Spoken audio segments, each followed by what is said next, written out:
Probablemente jamás olvidemos nuestro primer día en la escuela. Algunos fueron a muy temprana edad. ¿Tú recuerdas aquel día? Fue doloroso despedirse de mamá o de papá quien fue a dejarte. Sin embargo, aquel ambiente que era totalmente nuevo estaba lleno de imágenes. Y allí el profesor o profesora intentaba hacernos entender cosas que para nuestra mente todavía era incomprensible de la manera más sencilla posible. Lo mismo hizo Dios cuando quiso explicar el plan de salvación para la humanidad, pues utilizó mucho material didáctico. Y cuando hablo de material didáctico, Dios también usó los 5 sentidos para que el ser humano pudiese comprender cómo llega la salvación hacia Él.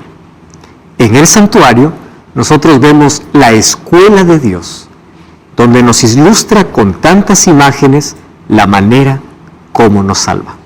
En el santuario podemos ver el ministerio de Cristo como sacrificio y como sacerdote. La primera parte ya tuvo su cumplimiento, obviamente en la cruz, pero la segunda parte de lo que nos muestra el santuario aún no culmina, porque ahora Jesús es nuestro sacerdote. La pregunta es, ¿eso quiere decir que todavía existe un santuario? Si el santuario terrenal ya fue destruido hace tantos años. Es verdad, pero sí existe un santuario celestial, porque las cosas que el pueblo de Israel vio era apenas una miniatura de la grandiosidad celestial. Bienvenido a este fascinante capítulo de Biblia Fácil, donde estudiaremos sobre la manera didáctica de cómo Dios enseña al ser humano el plan de salvación. Bienvenidos amigos, estamos listos para una jornada más, un programa más de Biblia Fácil y listos obviamente para poder abrir la Biblia y encontrar allí un mensaje extraordinario para nuestra vida. Antes queremos conocer aquí un poquito más a Francesco Lopos Paredes. ¿Es Lopos o López? López, toma el micrófono allí, por favor. ¿Cómo está, Francesco? ¿Qué tal? Bien, muchas gracias. Me alegra. Tú eres licenciado en Comercio Internacional. Sí. ¿Es así? Sí, también hice varias carreras ahí, como periodismo digital después de acabar la carrera. Y bueno, quise saber más, informarme sobre la vida, sobre otras carreras, pero en fin. Qué bueno, me alegra muchísimo. ¿Tienes familia cerca a ti?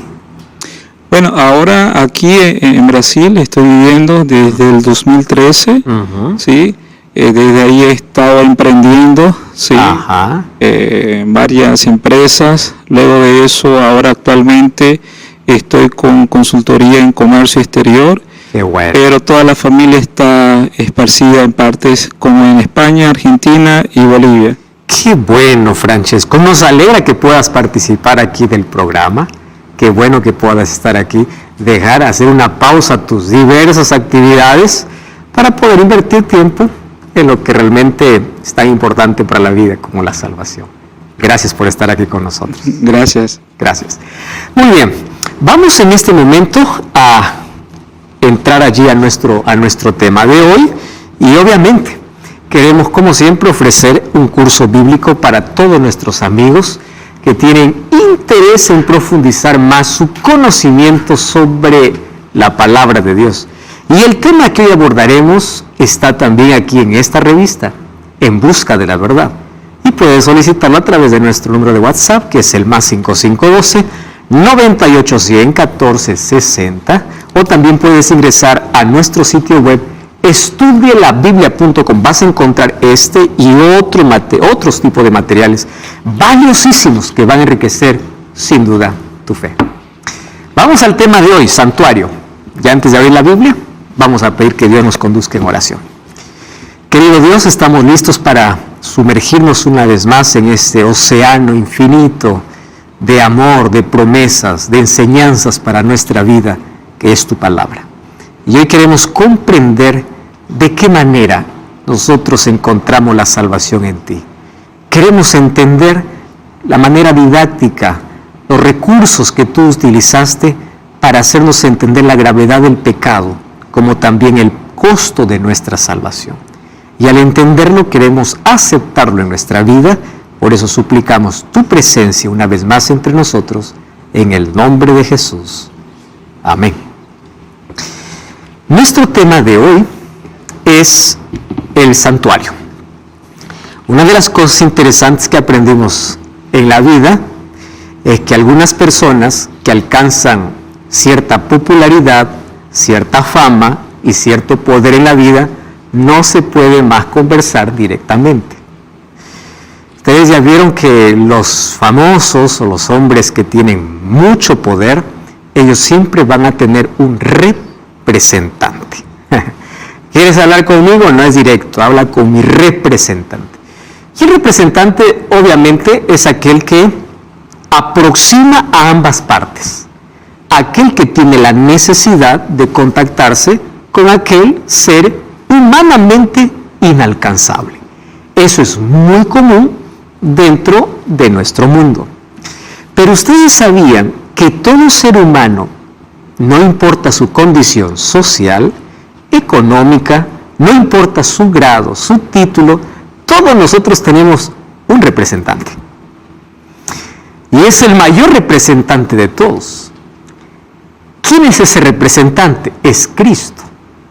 ¿Y qué cosa nos representa? ¿Por qué es el representante? Porque Él aproxima ambas partes. El ser humano pecador ante la presencia directa de Dios. ¿Y por qué llega a ser nuestro representante? Porque es el único que tiene dos naturalezas. Con una mano puede sostener al hombre y con otra mano al Padre, porque Él es Dios hombre, Jesucristo. Ahora, qué interesante es que cuando nosotros vamos hacia el santuario, entendemos cómo es que Jesús nos representa y por qué. Antes quiero mencionar que el tema del santuario es uno de los temas más fascinantes de la Biblia. En el Antiguo Testamento encontramos más de 90 capítulos dedicados solamente al santuario. Aquí en el programa de Biblia Fácil, nosotros ya hicimos algunas temporadas solamente para hablar del santuario, para que ustedes tengan idea lo profundo que este tema puede ser y lo reducido que es el tiempo que tenemos para hablar en un programa sobre tantos detalles del santuario. Así que hoy apenas nos aproximaremos a revisar algunos detalles, porque el propósito de este programa, del programa de hoy, es solamente entender la didáctica de Dios, la manera como Él nos enseña. Y nos enseña a través de imágenes. Cuando nosotros revisamos el santuario, ahí vamos a encontrar que Jesús es nuestro intercesor. Y vayamos al primer texto de la Biblia, Primera de Timoteo, capítulo 2, versículo 5. Primera de Timoteo, capítulo 2 y versículo 5. Dice así el texto bíblico: porque hay un solo Dios y un solo mediador entre Dios y los hombres, Jesucristo, hombre. Ahora, ¿quién es el único intercesor? Aquí vamos a llamarlo representante, mediador, intercesor, puente, aquel que aproxima. No hay dos caminos. En ningún otro de salvación, dice Hechos 4:12. Hay uno solo. Entonces, cuando yo quiero aproximarme a Dios, yo no necesito ir a María, yo no necesito ir a Pablo, yo no necesito ir a Juan, yo no necesito ningún otro intercesor humano. Y aquí quiero hablarte para ti, que estás allí del otro lado. Probablemente tú en la vida sentiste que eres tan indigno para aproximarte de Dios, porque Satanás, cuando nos embarra con el pecado, nos dice: tú eres tan sucio que Dios te desecha, Dios se aparta de ti. Es una de las mayores mentiras que Satanás coloca en la mente, no está en la Biblia. Entonces el ser humano dice así: yo no puedo acercarme a Dios, yo quiero que usted ore por mí. Y quiero que preste atención aquí lo que te voy a decir. Yo puedo orar por ti, yo puedo orar, pero eso no significa que Dios a ti no te quiere escuchar. No quiero que tú transfieras tu relación con Dios a otra persona. Una razón: porque yo también soy igual de pecador que tú. Yo también necesito de la gracia de Dios igual que tú. Y Dios quiere escucharte a ti. No es que yo soy indigno, yo también soy indigno. Cuando nosotros vemos que otra persona puede orar por nosotros, estamos mal. Porque el único que intercede por nosotros es Cristo. Ahora, yo puedo orar por ti, pero tú puedes decir, yo voy a estar orando y quiero que me acompañe, que me ayude, que juntos podamos orar. Correcto. Pero que otro lo haga por ti, eso no es correcto. Porque es la misma idea de poder ir a buscar otro intermediario. Yo voy a Pablo para que Pablo interceda. Pablo no está intercediendo. Cuando escribió la carta a Timoteo, según Timoteo capítulo 4, le dice a Timoteo, yo estoy listo para morir, he peleado la batalla, he acabado la carrera, he guardado la fe, por lo cual me queda la corona de justicia, la cual me da el Señor en aquel día. Está hablando de la venida de Jesús. Él no dice, mira Timoteo, yo voy al cielo y te debo interceder. No hay ningún intercesor en el cielo. No hay nadie que pueda colocarse en lugar de Cristo. Pero Satanás ha colocado diversos caminos. Alguien que se coloque en lugar de Jesús. Porque lo que quiere Satanás es quitar a Cristo como nuestro mediador. Y colocar hombres, mujeres, santos, intermediarios, intercesores, cuando nosotros podemos aproximarnos directamente ante el trono de la gracia a través de ¿quién? De Jesucristo. Entonces no necesitamos otro intermedio, no necesitamos otro intercesor, un solo mediador, Cristo. ¿Cómo lo entendemos en esto dentro del plan del santuario? Cuando nosotros analizamos el santuario, vamos a ver que habían por lo menos dos cosas que Dios quería mostrar al ser humano. En primer lugar, todos los muebles, las fiestas y los sacrificios que se hacían representaban a la muerte de Jesús. Pero por otro lado, también quería mostrar que el hecho de que exista sacerdotes en el santuario mostraría un segundo ministerio de Cristo, el ministerio de intercesión. A ver, voy a ilustrar aquí de la siguiente manera. Cuando nosotros vemos el santuario era una tienda, una carpa que tenía 3 divisiones. La primera era la división del atrio, y todas las personas que reconocían su pecado solamente podrían entrar hasta el atrio. Quien entraba al segundo compartimento, que era el lugar santo, era solamente el sacerdote. Y quien entraba al último compartimento, que es el lugar santísimo, solo entraba el sumo sacerdote una vez al año. Entonces, todo lo que el pecador podía hacer es entrar ¿hasta dónde? Hasta el atrio. Ahí ofrecía su ofrenda, ahí se ofrecía el sacrificio, pero quien intercedía, quien llevaba la sangre para el santuario, era el sacerdote. Eso representa que Cristo se coloque en mi lugar para morir en mi lugar como sacrificio, y eso tuvo su cumplimiento ¿dónde? En la cruz. Pero allí no terminó el ministerio de Cristo. Cuando Cristo se fue al cielo, ¿a dónde se fue? Al santuario celestial.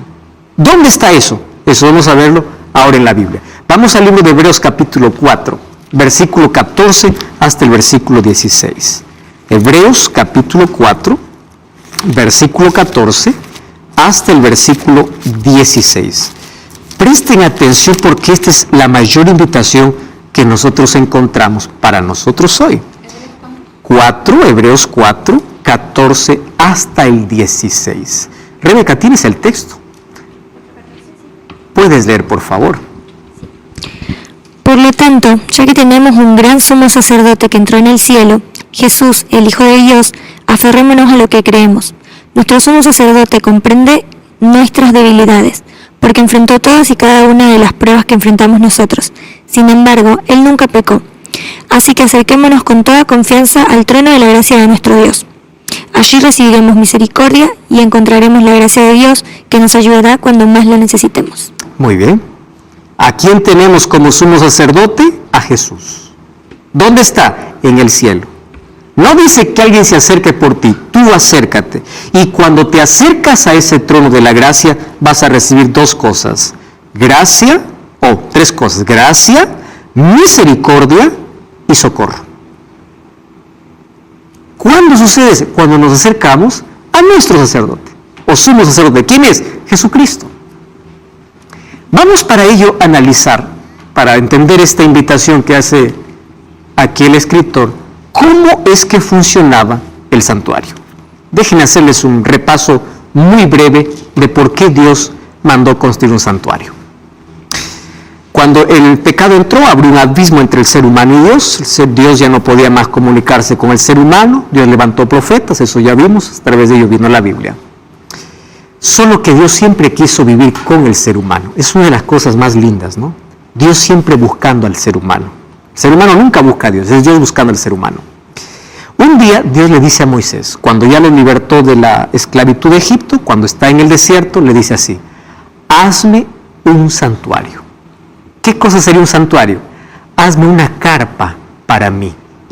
Porque todas las tribus, todos los que estaban en el desierto, estaban en sus carpas. Pero le da una orden y le dice: hazme un santuario porque yo quiero vivir en medio de ustedes. Miren la compasión y la ternura divina. Yo quiero vivir con ustedes. Yo quiero que me hagas una carpa para mí. Y ustedes saben que las 12 tribus de Israel estaban divididas, obviamente, en 4 grupos. Cada grupo tenía 3 tribus. Y el santuario fue colocado en el centro del campamento. Y todas las carpas del pueblo estaban con la puerta ¿hacia dónde? Hacia el santuario. Entonces, cuando un israelita abría la puerta, ¿qué es lo primero que veía? Dios. Dios está con nosotros. Dios nos acompaña. Dios nos guía. Era el santuario que les daba seguridad. Entonces, el propósito es: hazme un santuario. Pero aquí hay un detalle importante. Vamos a Éxodo capítulo 25. Vamos al versículo 8 y versículo 9. 25, 8 y 9. Ahí dice: harán un santuario para mí y habitaré en medio de ellos. Versículo 9. Conforme a todo lo que yo te muestre, el diseño del tabernáculo y el diseño de todos los utensilios, así lo haréis. Miren el versículo 40 del capítulo 25. Mira y hazlo conforme al modelo que te ha sido mostrado en el monte. Entonces viene la pregunta: ¿qué modelo es el que vio Moisés y del cual tendría que hacer nuevamente una réplica allí en el desierto? ¿Qué cosa es lo que vio? Dios le mostró el santuario celestial. Porque lo que hizo Moisés aquí en la tierra es una maqueta, es una miniatura de la grandiosidad del santuario que existe en el cielo. ¿Cómo sabemos que Moisés vio el santuario celestial y lo que hizo en la tierra fue apenas una miniatura? Vamos a Hebreos. Miren lo que dice Hebreos. Hebreos capítulo 8, versículo 1 y versículo 2. Hebreos capítulo 8, versículo 1 y versículo 2. Dice así: ahora bien, el punto principal de lo que venimos diciendo es que tenemos un sumo sacerdote, el cual se sentó a la diestra del trono de la majestad en los cielos. ¿Qué dice el versículo 2? Ministro del santuario, de aquel verdadero tabernáculo que levantó el Señor y no el hombre. Cuando se refiere al tabernáculo que no levantó el hombre, ¿a quién se está refiriendo? A Moisés. Pero hay un santuario ¿dónde? En el cielo. Y cuando Jesús fue al cielo después de su resurrección, ¿a dónde entró? A ese santuario. Entonces, lo que vio Moisés allí en el desierto, y le dice: hazlo como yo te he mostrado, ¿qué cosa fue? La majestuosidad del santuario celestial. Pero lo que él hizo fue apenas una réplica de manera didáctica para enseñar al pueblo el mensaje de salvación. Ahora, el santuario es uno de los temas más importantes desde el Antiguo Testamento. Nosotros encontramos que la vida del pueblo de Israel estaba en base al santuario. ¿Ustedes sabían que más de 90 días al año los israelitas pasaban dentro del santuario? 3 meses, literal, en todo el año. ¿Ustedes saben cuántas personas trabajaban en el santuario? Jueces, porteros, cuidadores, contando con levitas, cantores, 38,000 personas. Y el santuario era una estructura movible. Mientras estaba en el desierto, se armaba y se desarmaba, solo por los levitas, que era la tribu que Dios eligió para dedicarse exclusivamente al santuario. Así que el santuario era el centro de la vida, porque allí tendrían que aprender cómo es que se salva el hombre. Y a través de esta imagen yo quiero mostrar dos cosas interesantes que Dios quería mostrar a través del santuario. Dios manda a establecer un sistema de sacrificios. Ese sistema de sacrificios se llamaba sacrificio continuo. ¿Qué es un sacrificio continuo? Algo que no podría ser interrumpido por nada. Continuo. ¿Y en qué consistía el sacrificio continuo? Los sacerdotes todos los días tenían que hacer dos sacrificios a favor del pueblo. El sacrificio matutino y el sacrificio vespertino. El sacrificio matutino sucedía a las 9 de la mañana. El sacerdote tomaba corderos, los degollaba y los colocaba sobre el altar. Y sobre el altar era quemado, la sangre era derramada y el cordero era quemado. Todos los días.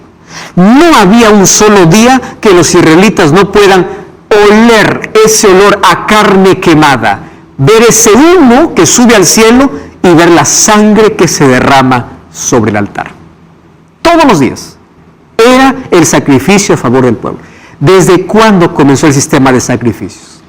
Desde el momento que Dios cubrió a Adán y Eva con pieles de cordero.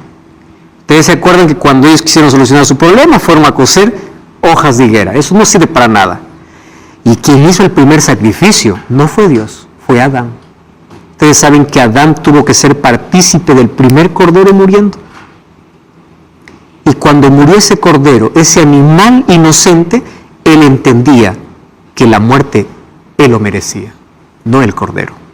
Entonces, todos los días, 9 de la mañana y 3 de la tarde. Pero aparte, habían ofrendas específicas por el pecado. ¿Qué cosas son ofrendas específicas por el pecado? Había diferentes tipos de ofrendas, pero la ofrenda más común era la ofrenda del cordero. Vamos a poner la siguiente escena. Yo cometí un pecado, ofendí a Dios y yo reconozco mi pecado. ¿Cuál es la paga del pecado? La muerte. Y yo merezco morir. Pero como el santuario me enseña que alguien muere en mi lugar, yo me iba hacia el corral y tenía que elegir el cordero más perfecto, aquel que no tiene ni un solo defecto. Tomaba ese cordero en mis brazos, entraba hasta el atrio y allí me esperaba el sacerdote. Y cuando el sacerdote me esperaba y me veía con el cordero, sabía que yo venía porque había cometido un grave pecado. Y el sacerdote no me está preguntando, ¿qué pecaste? A ver, para ver si te perdono o no. No. ¿Saben lo que es el sacerdote? El sacerdote simplemente le daba el cuchillo a aquel que venía con el cordero. ¿Qué cosa hacía el pecador? Vamos a poner la imagen conmigo. Agarraba el corderito, lo colocaba allí en pie delante de mí, colocaba mis manos encima de la cabeza del cordero. Y cuando colocaba mis manos en el cordero, yo silenciosamente confesaba mis pecados a Dios. En silencio. ¿Y saben qué ocurría allí? Mi pecado era transferido. Esa es la transferencia, bajo este simbolismo, al cordero. Entonces, cuando yo confieso mi pecado a Dios, yo ya no soy más pecador. ¿A quién transferí mi pecado? Al cordero. Y yo merezco morir, pero ahora no muero más. ¿Quién va a morir? El cordero. Entonces el sacerdote me daba el cuchillo y yo degollaba al cordero. Y cuando degollaba al cordero, colocaba sobre el altar, el sacerdote tomaba la sangre de ese cordero y ¿a dónde ingresaba? Hacia el lugar santo. Y allí esparcía con la sangre bajo una cortina que dividía el lugar santo y el lugar santísimo. Ahora presten atención. Mi pecado, ¿a dónde era transferido? Al cordero. ese pecado entraba ¿dónde? Al santuario mediante la sangre del Cordero. Por eso es que había una fiesta en el año que se llamaba la fiesta del Yom Kippur o la fiesta de purificación. ¿Y en qué consistía? Era un día donde se celebraba una ceremonia y era un día de juicio. Y en ese día se limpiaba simbólicamente el santuario.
¿Por qué se limpiaba? Porque durante todo el año los pecados entraban a través de la transferencia por medio de la sangre del Cordero.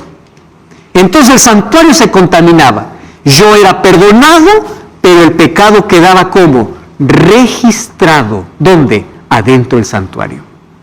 Ese registro tenía que ser limpio. ¿Y por qué Dios estableció todo ese sistema? Para enseñarnos qué cosa es lo que iba a hacer Jesús después de morir. Porque Jesús también en el cielo iba a hacer una purificación del santuario. Y uno se pregunta, ¿cómo es que el cielo puede contaminarse si ahí no hay pecado? No hay pecado, pero existe nuestro registro de pecado. Cada vez que yo soy perdonado, coloca perdonado, pero mi registro está allí, de pecado. Y yo necesito hacer esa limpieza. Miren lo que dice el libro de Hebreos capítulo 9, versículo 23. Hebreos capítulo 9, versículo 23. Es impresionante porque ese texto me aclara este asunto. Dice así el texto: fue necesario que las figuras de las cosas celestiales fuesen purificadas.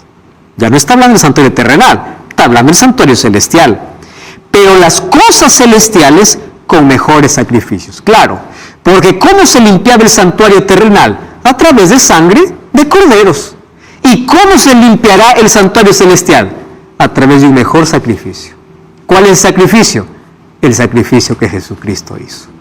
O sea, todo lo que se hacía en el santuario terrenal era una figura de lo que acontecería con el sacrificio de Cristo, porque Él representaba el Cordero, pero también con la otra fase de su ministerio, porque Él sería mi sacerdote y sumo sacerdote para hacer una limpieza de registro de pecados en el santuario celestial. A eso es lo que la Biblia lo llama de juicio. Para entender el juicio necesitamos entender el tema del santuario. No cambies el canal, vamos a una brevísima pausa y ya regresamos. Biblia Fácil. Muy bien, aquí continuamos entonces viendo el tema sobre el santuario. Hablando del santuario, queremos encontrar o ver un poquito la estructura de cómo era el santuario. Antes Valeria tiene una pregunta. Sí, bueno, capaz que me salga un poquito del contexto, pero a ver, habíamos leído una palabra acá, ya no me acuerdo cuál, porque ya leímos bastante, donde dice, bueno, que no necesitamos un intercesor, tenemos que directamente hablar con Jesucristo. Uh-huh. ¿Por qué ¿por qué la Iglesia Católica busca poner intercesores, ¿no? O sea, cientos veces que la Iglesia Católica le da más importancia a Nuestra Señora que a mismo Jesús, y también colocando también a santos o personas que pasaron durante la historia y tal vez fueron importantes, sintieron la presencia del Señor, pero nada, o sea, las canonizaron, las hicieron santas. Valeria, lo que pasa es que en la Biblia nosotros encontramos un poder antagónico que se levanta en contra de Dios. La Biblia tiene varios nombres para demostrar ese poder, pero una de las más comunes se llama anticristo. ¿Qué es anticristo? Aquel que se quiere colocar en lugar de Cristo. Por eso es que hoy encontramos un sacerdote donde tú puedes confesar tus pecados para que por medio de él recibas el perdón. Podemos encontrar intermediarios como los diversos santos, por más virtuosos y una vida digna que hayan vivido, no son intercesores. Entonces, lo que pasa es que a través de la historia, varias tradiciones paganas fueron introducidas dentro del mundo cristiano. Y es allí donde, obviamente, hasta ahora se conserva. Hubieron otras cosas peores. La venta de indulgencias, que era la venta del perdón. Tú me pagas algo y yo te doy por adelantado el perdón. Peca lo que quieras, pero primero plata. Se llegó a vender el perdón en el tiempo de la Edad Media. O sea, cosas así para sacar el sacrificio de Cristo y para sacar a Cristo como el intercesor. ¿De dónde viene todo eso? Pues Satanás está detrás de todo eso, porque él no quiere que vayas a Jesús. Quiere que vayas a cualquier otro lugar menos a Cristo, porque aquel que va a Cristo encuentra salvación. Entonces, lamentablemente, es la razón. Ahora, vamos allí a encontrar que en la estructura que tenía el santuario, es interesante ver la manera como Dios manda construir a Moisés, porque Dios le explica cuáles serían las medidas, los materiales y los muebles que éste tendría. Ya dijimos que los sacrificios se realizaban en el atrio, pero luego había un segundo compartimento que era el lugar santo. Y en el lugar santo habían 3 muebles. Había un candelabro de oro, había una mesa con 12 panes y había otro altar, que era el altar de incienso. Todo esto tenía una representación simbólica de Cristo. Aquí el candelabro de oro, ya el Espíritu Santo, el pan, Jesús como el pan de vida, y aquí el incienso que representaba las oraciones de los santos. Luego tenemos otro compartimento que era el lugar santísimo, donde ingresaba solamente el sumo sacerdote una vez por año y donde había un solo elemento. Era el arca del pacto, el arca de la proposición. Esta tenía una tapa, todo era de oro. Y al pie de la tapa, en esa caja, había la vara de Aarón que floreció, un poco de maná y la ley de Dios. La ley que Dios entregó a Moisés. ¿Dónde colocó su ley? Dentro del arca. ¿Dónde estaba? En el lugar santísimo. Pero esto nos enseña el camino de salvación. ¿Cuál es el camino de salvación? Miren acá. Aquí está una maqueta de lo que sería el santuario. Cuando alguien entraba para el santuario, lo primero que encontraba era 2 muebles. Un mueble que es el agua donde los sacerdotes se lavaban las manos, y el otro mueble que era el altar. Todo esto representaba ¿qué cosa? Representaba a Jesús. Jesús es el agua que purifica y Jesús es el sacrificio. ¿Dónde está el sacrificio de Cristo? En el atrio, en la primera parte del santuario.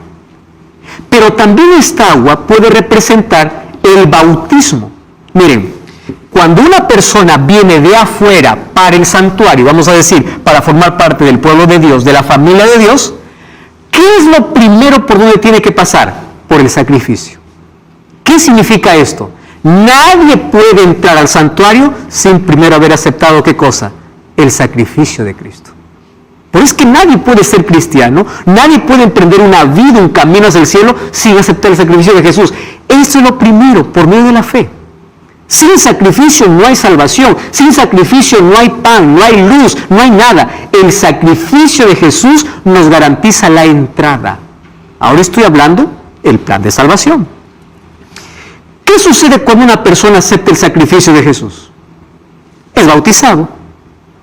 Y una vez que es bautizado, comienza una vida de santificación. Toda esta primera parte nosotros lo llamaremos el camino de justificación, donde acepto el sacrificio de Cristo y recibo el perdón de Dios. Pero Dios no solo me justifica, Él también me santifica. ¿Qué sucede después de mi bautismo? Yo tengo que entrar ¿a dónde? Al lugar santo. ¿Y qué cosa en el lugar santo? Una vida de comunión. ¿Qué cosa tengo que consumir? El pan de vida que representa a Cristo. ¿Qué cosa tengo que pedir? El Espíritu Santo que me guía.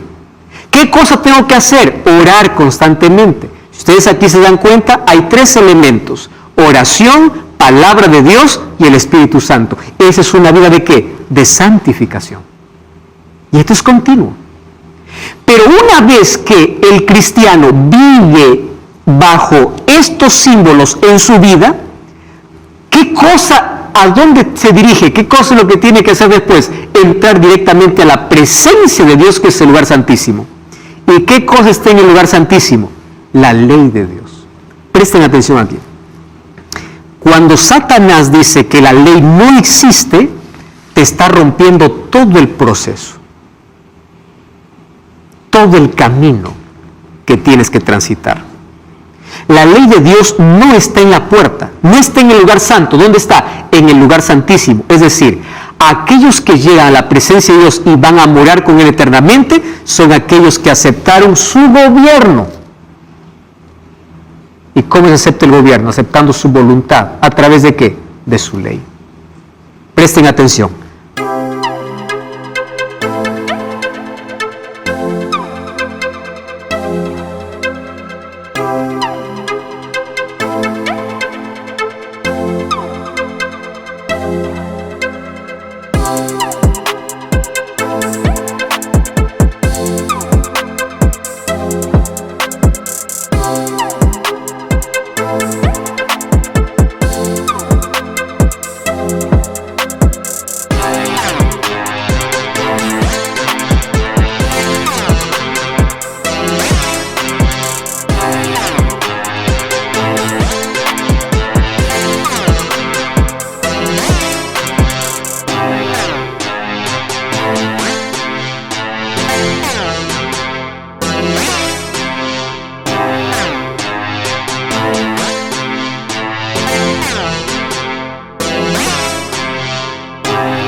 Aquí somos salvos por la gracia de Dios, a través del sacrificio.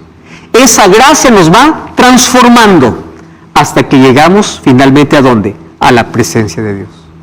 Y si ustedes ven, ¿qué cosa se armaba en todo este santuario? Era una cruz.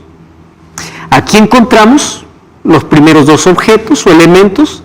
A los costados estaba el candelabro y el pan sin levadura, y en la parte final, ¿qué cosa estaba?